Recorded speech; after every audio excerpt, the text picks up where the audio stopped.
Los eclipses de sol son algo mágico. El cielo comienza a oscurecerse en pleno día y sin previo aviso. La temperatura cae varios grados. Los animales se inquietan. Aparece viento y los árboles arrojan sombras extrañas. Un astro alienígena sustituye al sol. Durante segundos o minutos, el tiempo parece detenerse y entonces todo vuelve a la normalidad. Sin embargo, hay muchas pequeñas cosas que la gente pasa por alto. Hoy os las voy a contar. Y es que en España estamos de suerte. Vamos a tener 3 eclipses solares seguidos, 2 totales y 1 anular. Es algo muy inusual que no te puedes perder. Y por eso hemos preparado esta guía para que sepas todo lo que hay que hacer. Salta a la parte del vídeo que más te interese. Y vamos al lío. Los eclipses ocurren cuando el Sol, la Luna y la Tierra se alinean. Si es la Luna la que se interpone entre la Tierra y el Sol, lo tapará y tendremos un eclipse solar. Ahora, la Luna da una vuelta a la Tierra cada 28 días. ¿No debería haber un eclipse solar todos los meses cuando la Luna pasa por delante de la Tierra? Es decir, ¿por qué son los eclipses solares menos frecuentes? La clave es que la órbita de la Tierra alrededor del Sol y la de la Luna alrededor de la Tierra forman un pequeño ángulo. Así que, en general, la Luna no está en el mismo plano que el Sol y la Tierra, sino un poco por encima o por debajo. Solo tienen la oportunidad de alinearse cada 6 meses, más o menos. Eso hace que haya al menos 2 eclipses solares al año. De hecho, 2 es lo más normal, aunque puede haber hasta 5. Aunque eso es muy raro. Pasó en 1935 y no volverá a ocurrir hasta 2206. Pero bueno, avisad a vuestros tataranietos, a lo mejor lo viven. Claro, eso no significa que puedas ver todos desde tu casa. Los eclipses de sol solo se observan en las partes del planeta donde cae la sombra de la Luna. Fijaos, hace más de un siglo que no vivimos un eclipse solar total en la península. No hemos tenido la suerte de que esa sombra pase por aquí. Y el próximo no será hasta 2053. Por eso os decía que no os lo podéis perder. Ahora, no todos los eclipses solares son iguales. Para empezar, solo verás que la Luna tapa completamente el Sol si estás debajo de la sombra, de la parte buena de la sombra. Eso es un eclipse solar total. Si te quedas fuera de ella, pero cerca, puedes ver el eclipse de refilón. Verás que la Luna tapa el Sol, pero solo una parte. Es un eclipse solar parcial. Hay algunos eclipses que son solamente parciales. Tuvimos uno así en marzo de 2025. Pero en las inmediaciones de un eclipse total siempre hay uno parcial. Os lo voy adelantando. Como a alguien se le ocurra decir, bueno, yo me conformo con ver el parcial porque me queda más cerca de casa y va a haber menos gente, es para mataros. Es como si fueras a ver un peliculón, pero te pararas en la entrada del cine y dijeras, no, yo es que me conformo con mirar el cartel, que así no tengo que pasar dentro. En pocas palabras, id a la sombra buena, por favor, id a ver el espectáculo de verdad. Os doy los términos técnicos. Los lugares por los que pasa la sombra buena forman la franja de totalidad. Solo ahí dentro tendrás la full experience. Cuanto más cerca estés del centro de esa banda, más tiempo permanecerá oculto el Sol. En las inmediaciones de la franja aún podrás ver un eclipse parcial y conforme nos alejemos de ella, disminuirá el porcentaje de oscurecimiento, es decir, la fracción de la superficie del Sol que queda oculta. Ahora, en 2028 tenemos un eclipse especial, un eclipse anular. ¿Qué es esto? A veces pasa que, aunque estés dentro de la sombra buena, la Luna no es capaz de tapar todo el Sol. Todo es fruto de una gran casualidad. El Sol está unas 400 veces más lejos de la Tierra que la Luna, pero su diámetro también es unas 400 veces mayor. Así que vemos ambos aproximadamente del mismo tamaño. Es gracias a eso que los eclipses existen. Ahora, las órbitas de la Tierra y la Luna no son circulares, sino elípticas. Eso hace que las distancias Tierra-Sol y Tierra-Luna no sean siempre las mismas. Al variar esas distancias, la Luna y el Sol nos parecen ligeramente más grandes o más pequeños. Así, cuando la Luna está muy cerca de la Tierra, es lo bastante grande como para ocultar completamente el Sol, pero si está muy lejos, será más pequeña que el Sol y solo podrá producir eclipses anulares. Bueno, y ahora sí, sin más preámbulo, vamos a hablar de ese trío de eclipses españoles. El primero, el 12 de agosto de 2026. La franja de totalidad pasará por casi todo el norte de España. De hecho, nuestro país es de los pocos lugares desde donde se podrá ver el eclipse total. Encima, veranito. Vamos a tener turistas por todos lados. La Luna tapará el Sol en torno a las 8:30 de la tarde. Los más afortunados podréis verlo totalmente oculto durante más de 1 minuto y medio. Y en el resto de la península, el oscurecimiento será más del 90%. Va a ser histórico. Si quieres afinar más, te recomiendo la página web del Instituto Geográfico Nacional, donde encontrarás la cronología exacta del fenómeno en tu localidad. Pero espera, porque cuando acabe el eclipse comienzan las Perseidas. Justo esa noche será el máximo de esta lluvia de estrellas. Y como durante un eclipse hay luna nueva, no la tendremos reflejando la luz solar. Las condiciones serán óptimas. Un cielo de locos. Es un 2x1. Vamos con el segundo eclipse. 2 de agosto de 2027. Otro eclipse total. Más de un siglo sin ver ninguno y ahora vienen 2 en menos de un año. El oscurecimiento máximo ocurrirá en torno a las 10:45 de la mañana.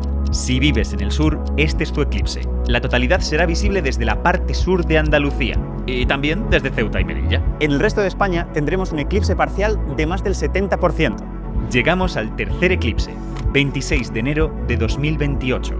Un eclipse anular visible en casi todo el sur y el este de España. El eclipse comenzará en torno a las 4:30 de la tarde y la fase anular llegará un poco antes de las 6. Durará hasta 7 minutazos en algunas ciudades. En el resto del país tendremos oscurecimientos de más del 70% y en lugares como Barcelona o Mallorca se verá en la puesta de sol. Todo un espectáculo. Vale, sabemos el cómo, dónde y cuándo. Ahora nos falta el qué. ¿Qué podemos ver en estos eclipses? Bien, gafas de eclipse puestas. Eso sí, homologadas, no me seáis cafres. Por favor, que no venga nadie con gafas de sol, radiografías, gafas de soldador u otros inventos caseros. Y empecemos por los eclipses parciales. Por experiencia personal, son un bajonazo. La luna hace el primer contacto, se va comiendo poco a poco al sol. La luminosidad del día va cayendo. Parece que el cielo se está preparando para algo épico, pero de repente la luna pasa de refilón y la luz vuelve. Ni siquiera te puedes quitar las gafas en ningún momento. Un gatillazo astral en toda regla. Quizá podrías llegar a ver alguna mancha solar. Ya sabéis, pequeños puntos negros que son partes de la superficie solar que están 1500 grados más fríos que otras. El número de manchas depende de la actividad solar. El máximo de actividad solar ya fue en julio de 2025. Así que ahora en 2026 todavía podrían quedar varias manchas. Pero que bueno, que son unas manchas, que no son para tanto y que las podéis ver en cualquier otro momento. Ahora, si eres tremendamente afortunado, podrías llegar a ver a la Estación Espacial Internacional pasando por delante del Sol. No es posible predecir con tanta antelación si pasará por allí justo en ese momento, pero hay páginas web que te permiten saberlo unos meses antes. Pero lo realmente interesante pasa cuando la luna sigue adentrándose y acaba ocultando el sol por completo, es decir, en los eclipses totales. Cuando la luna ya tapa casi todo el sol es cuando empiezan a suceder cosas raras. Cerca del último minuto aparecen las bandas de sombra o sombras volantes, franjas claras y oscuras que se mueven rápidamente por el suelo, ondulando como si fueran serpientes.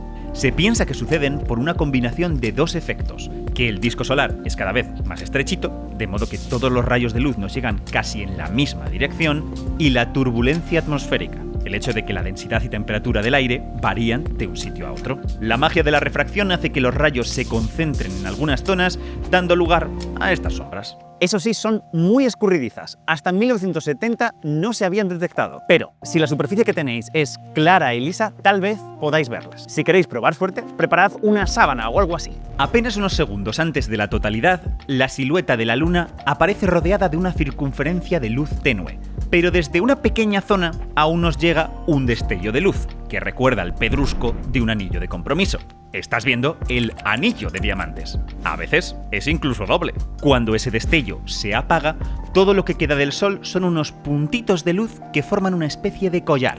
Son las perlas de Bailey, debido a la luz solar que se filtra entre las montañas, valles y cráteres de la luna. Y si observas zonas rojizas o rosáceas, es la cromoesfera, la primera capa de la atmósfera del Sol. Incluso podrías distinguir protuberancias solares, grandes estructuras de plasma que se elevan hasta cientos de miles de kilómetros sobre la superficie solar. Y entonces, por fin, la totalidad. El segundo contacto. La luna oculta completamente el sol. Gafas de eclipse fuera. No será completamente de noche, pero casi. Incluso aparecerán algunas estrellas y planetas en el cielo. A tu alrededor verás una especie de atardecer, pero en todas direcciones. La temperatura cambia. Los animales se vuelven locos. Y los humanos también. Y por supuesto, aparece en el cielo el círculo oscuro, rodeado de un halo de luz tenue. Te sentirás como si estuvieras en otro planeta. Te lo garantizo. Ese halo de luz es la corona, la capa más externa de la atmósfera solar, tan débil que en condiciones normales es inobservable, se revela ahora en todo su esplendor. Su forma también nos chiva la actividad del Sol. Cuando es máxima, la corona es muy simétrica, se extiende en todas las direcciones como los pétalos de una flor, y cuando es mínima, quedan apenas un par de pétalos en una dirección determinada. Pero, como nada es para siempre, al cabo de un rato, el disco solar volverá a verse de nuevo. Gafas de nuevo puestas y todos los procesos que hemos comentado se repiten a la inversa. Las perlas de Bailey, el anillo de diamante, las bandas de sombra, hasta el momento en el que el Sol vuelve a estar completo. Habrás tenido una de las experiencias de tu vida y te habrás alegrado de ver este vídeo. Ahora, nos falta hablar del otro tipo de eclipse, el eclipse anular, el que va a pasar en 2028. Sinceramente, peor que el total, nerfeado. No nos permitirá ver perlas, cromosferas ni coronas. De hecho, la luna será demasiado pequeña como para bloquear suficiente luz solar, así que tendrás que llevar las gafas en todo momento para que no te ardan los ojos. Con ellas podrás ver el anillo. Ahora, muchas de las cosas buenas seguirán estando ahí. Tendrás ese bajonazo de luminosidad y ese cambio en el entorno. Desde luego, merecerá la pena. Sería increíble poder ver todas estas cosas. Y es más que factible, siempre que tengamos en cuenta algunos aspectos prácticos. Lo primero de todo, sitúate en un lugar dentro de la franja de totalidad o de la franja de anularidad. Mejor aún si es cerca del centro. Eso te permitirá disfrutar al máximo de estos eventos. Como os he dicho, la diferencia entre ver un eclipse total y ver un eclipse parcial con el 90% de oscurecimiento es como la noche y el día. Literalmente. Segundo, cuidado con los obstáculos. Los eclipses de 2026 y 2028 sucederán muy tarde, cerca del ocaso, así que el Sol estará muy bajito, más aún cuanto más al este nos encontremos. Eso quiere decir que tendremos que encontrar lugares que tengan el oeste despejado, es decir, sin montañas, árboles, edificios, cualquier cosa que pueda impedir ver el Sol. Tercero, ojo con la meteorología. Si hay nubes o niebla, pues vamos a ver más bien poco. Obviamente no podemos decir con tanta antelación qué tiempo va a hacer, pero sí que podemos decir algunas cosas. El eclipse de 2028, por ser en enero, puede ser bastante complicado. En 2026 podría ser interesante alejarse de la costa, donde suele haber más nubosidad. Y en 2027, en verano, con el sol bien alto y encima en el sur, bueno, no os olvidéis la crema solar en casa. Aunque lo que siempre hay que proteger muy bien son los ojos. Por favor, no queremos que nadie se chamusque las retinas. Esta es la regla. Mientras el sol no esté completamente tapado, no podemos mirarlo directamente. Ni siquiera en los momentos previos al eclipse, en el que aparece el anillo de diamantes, las perlas de Bailey. Durante la totalidad sí que nos las podemos quitar, poniéndolas inmediatamente de nuevo cuando veamos el primer destello. Si quieres ver todo esto a través de telescopios o prismáticos, vas a necesitar los filtros adecuados o hacer algo más casero y proyectar el eclipse en una pantalla. Quizá puedo resumir todos estos consejos en uno solo. Planéalo con mucho tiempo. Consigue tus gafas, planea dónde lo vas a ver y haz los preparativos oportunos. Incluso, y fíjate lo que te digo, desplázate al lugar indicado al menos un día antes. 2 de los eclipses caen en veranito, así que a lo mejor no es tontería coger vacaciones. Y os cuento todo esto porque ya me lo estoy viendo venir. Muchos domingueros se van a enterar de que esto va a pasar el mismo día del evento. Cogerán el coche en masa para ir a la banda de totalidad y ¡boom! Liada. Si no lo tienes todo atado, puede que la experiencia no sea tan agradable como debería. Y esto es lo que hay, todo lo que puedes ver. Ahora solo te falta vivirlo y te aseguro que merece la pena. A mí solo me falta agradecerle a C de Ciencia y a Ever Salazar que me invitaron hace 10 años a ver un eclipse total en Estados Unidos. Os voy a ser honestos, yo no daba un duro, o sea, yo iba para hacer turismo con ellos. Expectativas cero. Ahora sí, cuando lo vi, me quedé a cuadros. Fui convertido en el acto. Y este eclipse no me lo voy a perder. Pienso arrastrar a familiares y amigos para que puedan tener la misma experiencia que yo tuve. Y ojalá vosotros hagáis lo mismo. Estoy seguro que va a ser algo realmente irrepetible. Y, oye, quién sabe, a lo mejor desde Quantum Fracture podamos invitaros a vivirlo con nosotros. Pero esa es una historia para más adelante. Y ya sabes, si quieres más ciencia, solo tienes que suscribirte. Y gracias por vernos.